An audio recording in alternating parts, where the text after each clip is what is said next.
Hi, English learners. Welcome back. I'm Wasifa. Have you ever paused in the middle of a sentence wondering, should I say I will help or I would help? These two little words cause so much confusion. Today, we are going to solve this grammar puzzle once and for all. While they look similar, will and would follow different rules, express different timelines, and show different attitudes. In this lesson, we will cover the core differences, new examples you use in daily life, and the common mistakes that give away your fluency. So, come on, let's get started. Section 2. The basics. Real versus imaginary. First, let's look at the golden rule. Real versus imaginary. Think of will as a straight road. It is used for the real world. We use it for things that are definite, factual, or expected to happen with a high level of certainty. On the other hand, think of would as a cloud or a dream. It is used for the imaginary world. We use it for hypothetical situations, things that could happen but haven't happened yet, or might depend on a condition. It is also the king of politeness. Section 3. Situation 1, offering help and promises. Let's look at situation number 1, offering help. Imagine your friend has a heavy bag.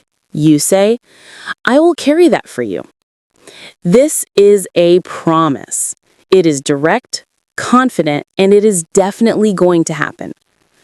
But what if you want to help, but you can't? You would say, I would carry that for you, but my back hurts. Did you catch the difference? Here, would means I have the desire to help, but the reality is stopping me. It's an imaginary scenario where I am helping, but in the real world, I am not. Let's try another example. Will, I will come to your party. This is a plan. Maybe we bought the tickets. It's real. Now compare that to would. I would come to your party if I didn't have to work. I want to go, but I can't. Section 4. Situation 2, definite plans versus imagined plans. Moving on to situation 2, definite plans versus imagined plans. Let's talk about travel. We will go to Paris next summer. This is a plan. Maybe we bought the tickets. It's real.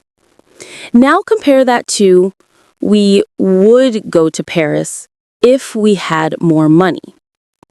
Here, we don't have the money, so the trip to Paris is just a thought in our heads. It's a dream. This is often called the second conditional in grammar. If condition A happens, then result B happens. Another example regarding work. Will. He will accept the job. He has the offer. He is going to say yes. Would. He would accept the job if the salary were higher. He isn't accepting it right now. Section 5, the time machine, past future. This next situation is where many advanced learners get stuck, using would as the past tense of will. Imagine it is Tuesday morning. You look at the sky and say, I think it will rain today. Now, imagine it is Wednesday, you're looking back at Tuesday, you cannot use will anymore because Tuesday is in the past. You have to say, I thought it would rain yesterday. We shift will back to would when we report our past thoughts. Let's look at a sports example.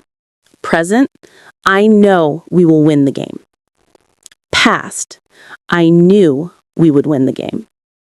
See? The idea is the same, but the time has changed. Section 6, politeness level. Situation number 4 is crucial for your social skills, politeness. If you want to order a coffee, you could say, will you give me a coffee? Grammatically, this is correct, but socially, it sounds a bit demanding and direct. To sound like a native speaker and show respect, we switch to would. Would you mind giving me a coffee? Or, I would like a coffee, please. Using would softens your tone. It makes you sound professional and kind. Compare these two requests. Direct. Will you close the door? Polite. Would you mind closing the door? Direct. Will you help me? Polite. Would you be able to help me? Whenever you are speaking to strangers, elders, or clients, would is usually the better choice. Now that we know the rules, let's fix the mistakes I hear students make every day. Mistake number 1, mixing real and imaginary. Don't say, if I have time, I would travel. If you use have, real or present, you must use will. If I have time, I will travel. If you use had, imaginary or past, you use would. If I had time, I would travel. Remember, real goes with real, imaginary goes with imaginary. Mistake number 2, reported speech errors. Don't say, he said he will call me. Since you started the sentence in the past with he said, you must finish it in the past. Correct, he said he would call me. Keep your timeline consistent. All right, you've learned the rules. Now let's test your brain. It's quiz time. I've put 4 sentences on the screen. Look at the context. Is it a plan? Is it a wish? Is it polite? Fill in the blanks with will or would. I promise I call you later. If I were you, I study harder. She said she be late today. Would you mind passing the salt? Pause the video right now if you need more time and type your answers in the comments below. I'll be checking them. That's it for today. I hope the battle between will and would is finally clear for you. If you want more lessons like this, let me know. I'm Wasifa, and I'll see you soon with another great English lesson. Until then, keep learning and keep practicing. Bye for now.